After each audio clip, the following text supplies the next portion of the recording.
Hello everybody and welcome to Vectric. Okay, today I had a request for some text information. How do we work with text in VCarve Desktop or VCarve Pro or Aspire? It's exactly the same interface, and for the stuff that we'll be looking at today, it doesn't matter which one you have, it'll all work. Alright, the first thing we're going to do is come over here, and as always we are going to create a new file. And that's a bit big for what we're going to do. Let's say we're going to go 12 by, we'll go with 6, and a ½ inch thick will be fine. We're going to go in inches. It'll be a single-sided job. We'll go off the material surface is fine. I like to start with my datum position in the middle. I may move it when we come over to our toolpath side, but for design I like to keep it in the middle. Modeling resolution, I'm going to slow this down just a little bit because of the screen recording. And I think I am going to go with MDF today. Alrighty, so now we're going to press OK and on we go. Alright, so today we're going to work with our text tools. Our text tools are over here on the left, and as we hover over those, we'll see our tooltips, which tell us our first text icon here is just simply draw text. It's just to create text on our canvas there. Our second icon is text within a vector box, which opens a whole nother world for us, and we'll get into that and what makes it good. I may not do these exactly in order. I think I'm going to go from easiest to most complex. Here we have our text spacing and the curvature. Text spacing I use quite a bit, and as we play around in here you'll see why. Convert to curves. This is where we take our text to a new level. When we convert to curves, we're changing it from a standard font to now a vector object. Once we change it to a vector object, we can edit every little part of that letter. We can stretch it, we can twist it, we can cut parts off of it, we can delete parts of it, we can combine it with other things. It's really good for doing logos or custom names, stuff like that, and we will definitely have some fun with that. And at the end here is the ever popular text on a curve, and I'll show you a couple of neat things about that, especially if you're doing like circular plaques and stuff and you want lettering around the outside with your design toward the center. I'll show you some things about that. All right, so let's get started with the easiest, and we'll try to make this somewhat project-based. So the first thing we're going to start with is just a simple V-carve sign. It's usually the one thing everybody starts with right away because it is very simple. It's a single bit, it's a single side. We're not cutting through our materials, so we don't necessarily have to have a spoil board on our machine if we have an aluminum bed. And we're going to click on our text. And as you can see, it starts my text box right here in the center of my screen. And because I do have it centered here, my anchor point is at x0 and y negative 1.75. And the reason for that is that the anchor point for the font itself is at the base. So to keep it centered in my project, my y is going to be down lower. All right, to start our text, we just simply type what we want.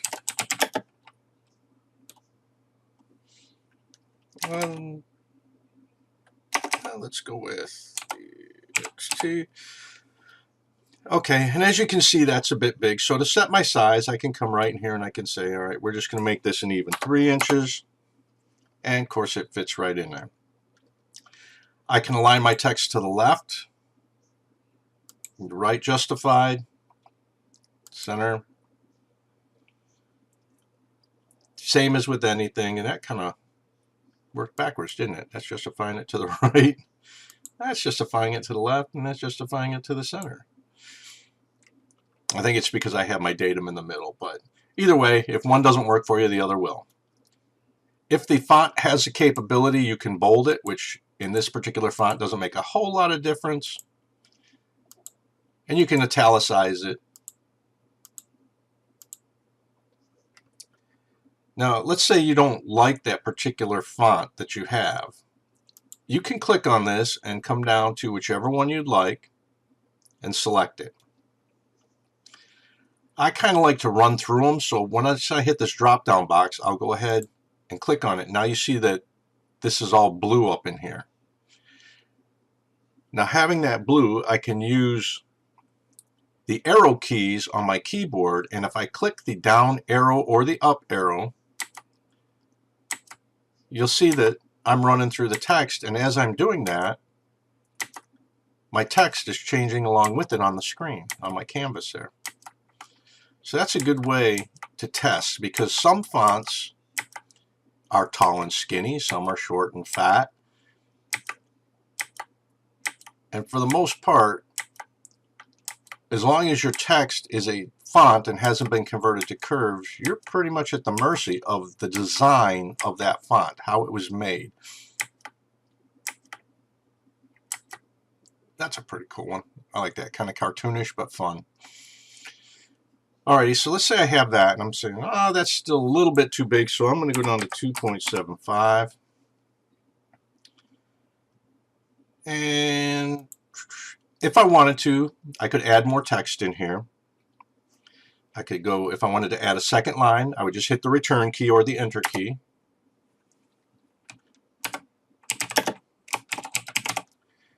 And type in my text. And if I zoom out here, come on, zoom out. You can see where it put it down there. And while we're down here, if you want to delete text, just select it and hit your delete key. And it's gone. Now it took all of this away because this is all in one text box. If you recall, I typed a second line in there. Here, if I break text block into line, if I do this, let's say I made this and I'm like, ooh, these are too far apart for me. This needs to be closer to this one. Now I could go in and try to adjust my line spacing with that, but another way to do it is I could come here, break text block into lines. Now if I do that, you'll notice now that's its own line and that's its own line. So I could move this one up, select this one using my arrow keys to nudge. I could move that one up. Now it's still too big, as we can see, but I was able to move it. Now if I go back with this selected, if I come back up here to my text tool, I'll click on my text tool, open that up. Now you see it has that in there. So if I wanted to, I could take this down. Let's make that 2 inches. Still too big. We'll go 1.75. There we go. And you'll notice that that fits now. Okay, so everything looks great, doesn't it? No, I see problems. The problems that I see are where this text overlaps. Now you may want to keep that. You may want that in your design. That's all a design choice. But I want my letters individual. I don't want any overlaps. So how can I fix that? Well, to fix that, I'm going to come over here to this middle icon here, which is Edit, Text, Spacing, and Curve. I'm going to click on that. And as I come back, when I get over here to my fonts that I have, and you can see like the L down here is running into the I, into the N. So if you notice, when I get between a font, when I get over here in between these two fonts, which would be anywhere in here, see, down here it's not there, and when I come up here, and if you look really close, you'll see those two little arrows pointing towards each other right in the middle there. So if I were to left click my mouse with the icon where I have it right now, you notice it's drawing that L and I closer together. That's not what we want. We want it further apart. Now notice that those arrows are pointing towards each other, which are going to bring the two sides in. If I hold the Shift key down, watch what happens. Notice the arrows are now pointing away from each other. No shift key towards each other, shift key away from each other. And I want to move these two letters away from each other. So now if I left click my mouse while holding the shift key, you see we get further apart. Now I can move it over in between the I and the N.